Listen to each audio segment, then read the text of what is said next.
Você já leu aquela história da Bíblia que parece absurda e até perturbadora? Em Gênesis capítulo 19, as filhas de Ló embebedam o pai e se deitam com ele, gerando filhos do próprio sangue. Mas por que isso aconteceu? Qual foi o motivo por trás dessa atitude tão extrema? Antes de responder, quero pedir algo rápido. Se inscreva no canal e ative o sininho. Aqui nós exploramos as passagens mais difíceis e curiosas da Bíblia de forma clara e fundamentada, para que você compreenda a palavra em profundidade. Agora, vamos direto ao texto. Essa narrativa aparece logo após a destruição de Sodoma e Gomorra. Em Gênesis 19, Deus envia anjos para tirar Ló e sua família da cidade, que estava corrompida pelo pecado. A esposa de Ló olha para trás, desobedece e se transforma em uma estátua de sal. Restam apenas Ló e suas duas filhas, que fogem para as montanhas e vivem em uma caverna. O cenário é de trauma, perda e solidão. As filhas acabaram de ver sua cidade em chamas, perderam a mãe e acreditavam que não havia mais esperança de descendência. Em Gênesis 19, 31 a 33, a mais velha diz à mais nova: Nosso pai já é velho, e não há homem na terra que venha unir-se a nós, segundo o costume de toda a terra. Vem, façamos nosso pai beber vinho e deitemo-nos com ele para que conservemos a descendência de nosso pai. Elas então dão vinho a Ló, e cada uma, em noites diferentes, se deita com ele. Dessa relação nasceram Moabe e Ben-Ami, pais dos Moabitas e dos Amonitas. Por que tomaram essa decisão? Para entendermos, precisamos analisar o contexto histórico e cultural. Trauma da destruição. Elas acabaram de presenciar o fim de Sodoma e Gomorra.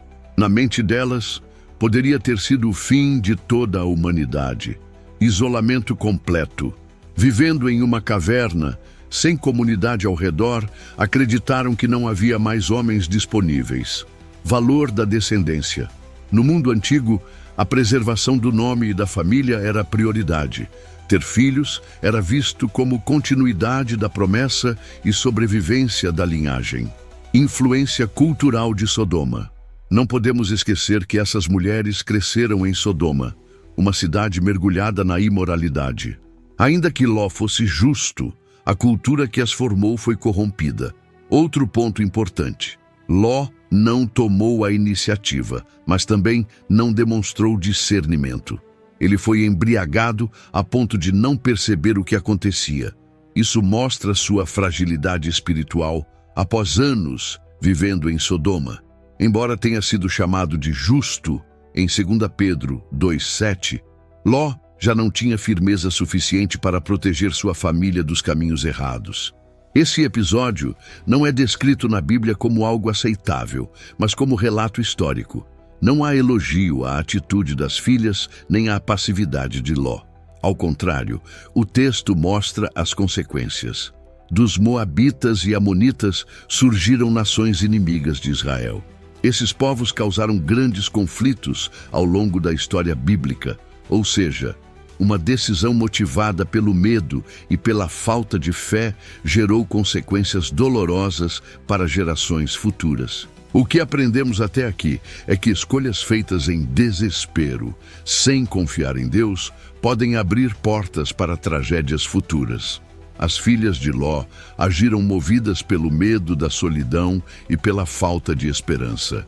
E Ló, sem firmeza espiritual, não foi capaz de guiar sua família para a confiança em Deus. Mas essa história não termina aqui.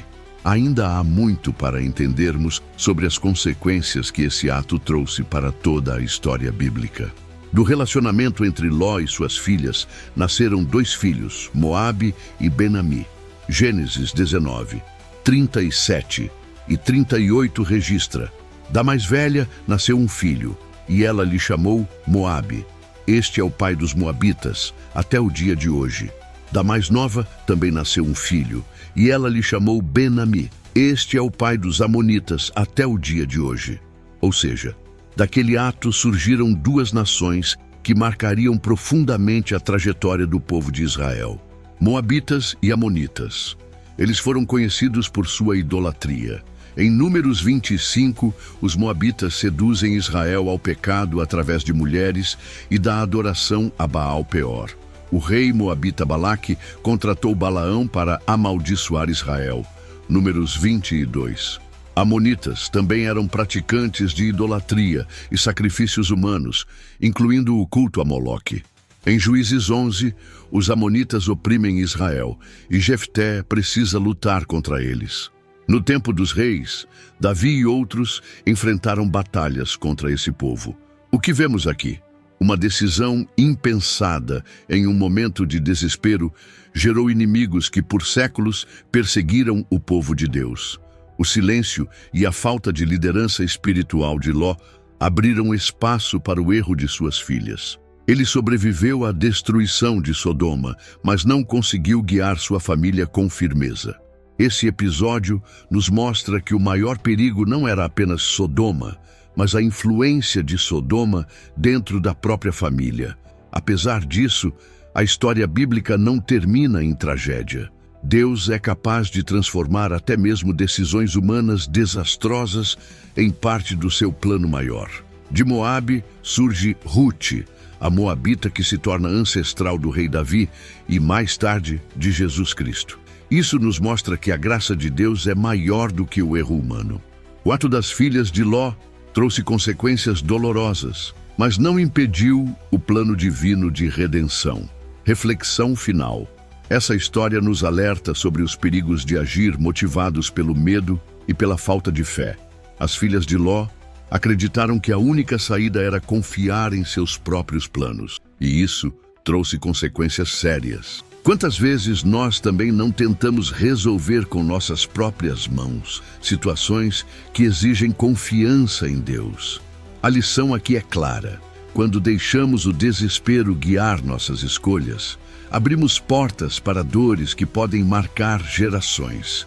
Mas quando confiamos em Deus, mesmo no caos, Ele é capaz de reescrever a história e transformar maldição em bênção.